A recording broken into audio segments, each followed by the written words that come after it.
Hello, Princess on a Pillow here. I am here to do a review slash recap with my opinion on 90 Day Fiance Season 10, Episode 18. It's titled Happily Ever Afters. I am going to be doing my review in my Jamaican dialect. Let's get started. First couple is Ashley and Manuel. It's Manuel and Ashley's big day. Manuel goes to get a haircut. He is in a barber shop with people who speak Spanish. I'm glad he can relax and speak Spanish freely. Him should try and convince Ashley to move there so that he'll be able to speak Spanish whenever he want. They're supposed to get married on the beach, but there's a storm coming. But Ashley is not even trying to find somewhere else to have the wedding. She wants our beach wedding come rain or shine. Instead, should rather sit around and fret about the storm. She's such a smart witch, right? She reads our tarot card, and the cards didn't tell her anything that she didn't already know.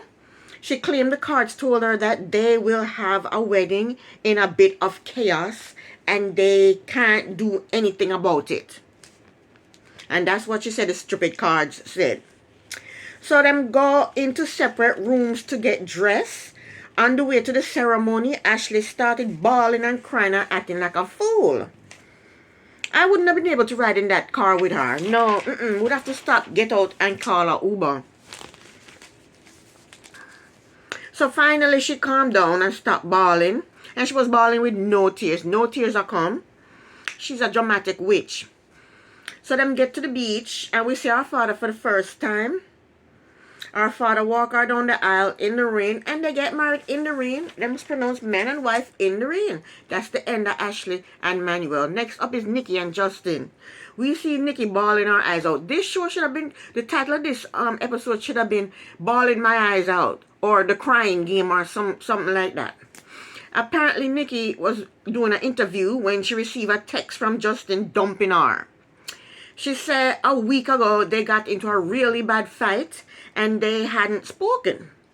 She said the fight was about him not having a job and she supporting him the entire time. So she reads this long text that he sent her, and he was literally dumping her. But that text didn't sound like him, like the way he talks. So I guess he must have get somebody else to write the text for him. But I'm glad him dump her though. I'm glad him dump her. She needs to go see a therapist.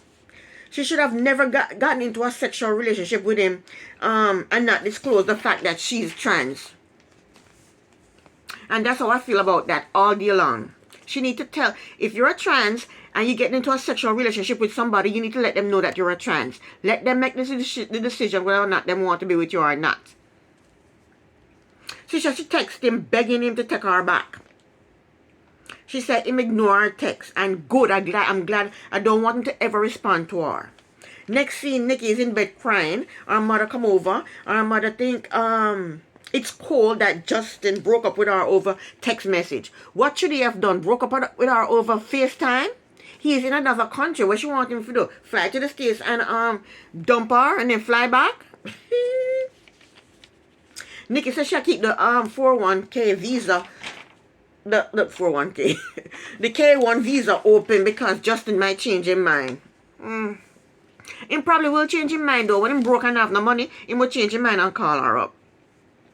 She said Justin made her feel insecure. She was already insecure. That's why she didn't tell him that she was trans, because she was insecure. Like I said before, she need to go see a therapist. The mother had the nerve to say Justin is going to get a text from her. If I was Justin, I'll block both of them, because he has a right to end a relationship that he's not happy in. So what should I text him for? Text him and tell him what? Get back together with my daughter? She's an... Alright, let's go on. That's the end of them. Let's go to Clayton and Annalie. So we left off with everybody waiting for late Annalie to show up to the wedding. They tried to make us think that she wasn't going to show up.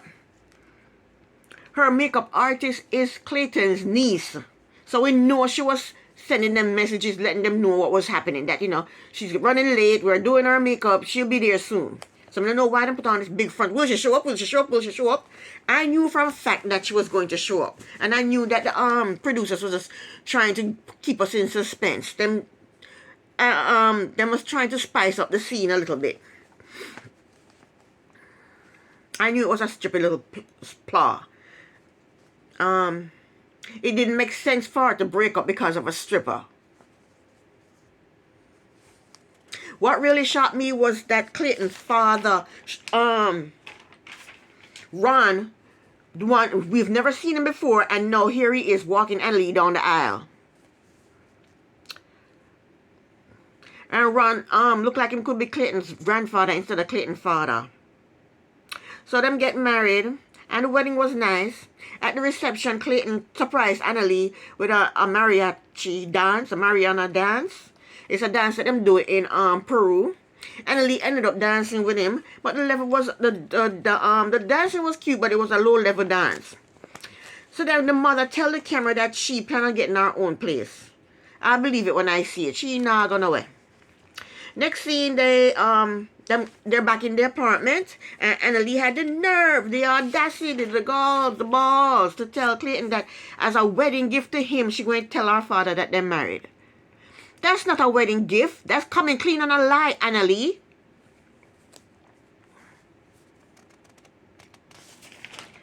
So she gathers herself together, and then she called the father. She FaceTime with the father. Him ask her how his work, and she said fine.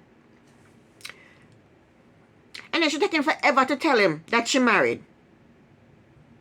But then she have her hand up to her face like this. Him never see the ring.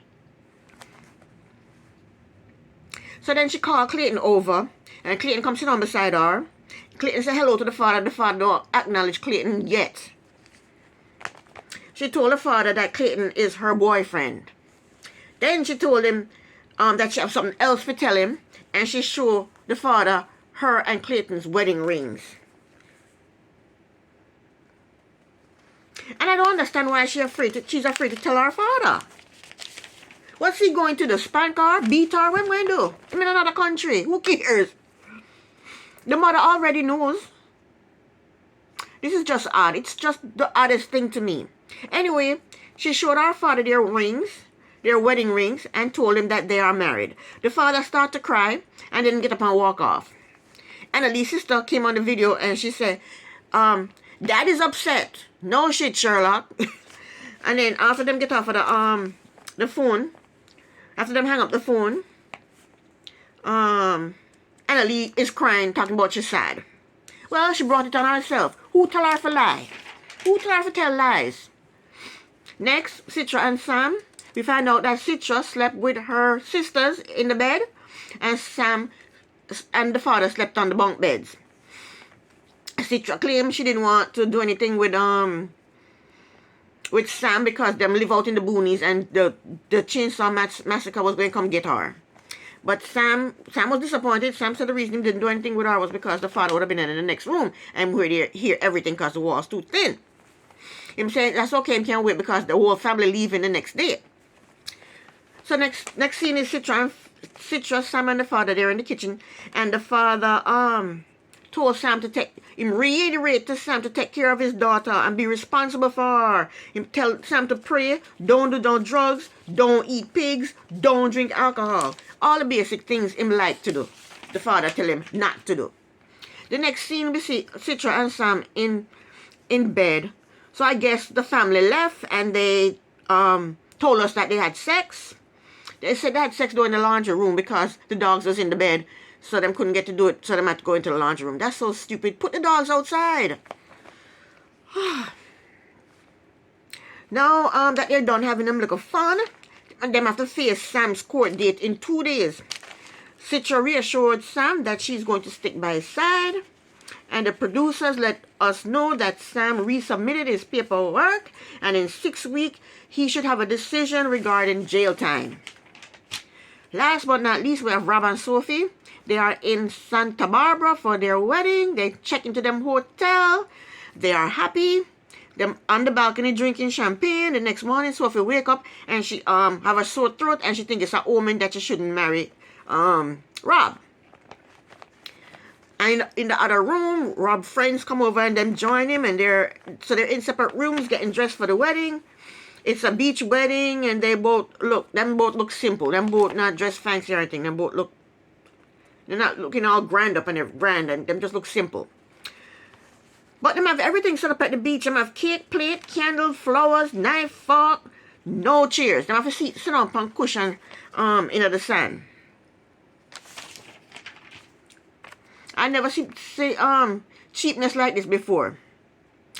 So everybody's on the beach waiting for Sophie. But her and her mother, for some reason, them can't find the path to the beach.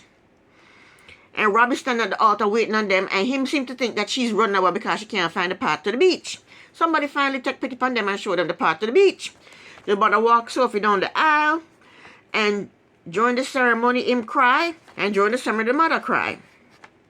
Them say them vows, them exchange rings, and them was pronounced man and wife, and that was the end of the episode. And this is the end of my review. Me not watching I'm watching the tell-all, but me not reviewing it. It's too much. This person getting into this person's business. Sean don't know which questions for ask. It's too much for me. Me not gonna review, but me I'll watch it. Thank you so much for watching. Princess on a Pillow here. Bye.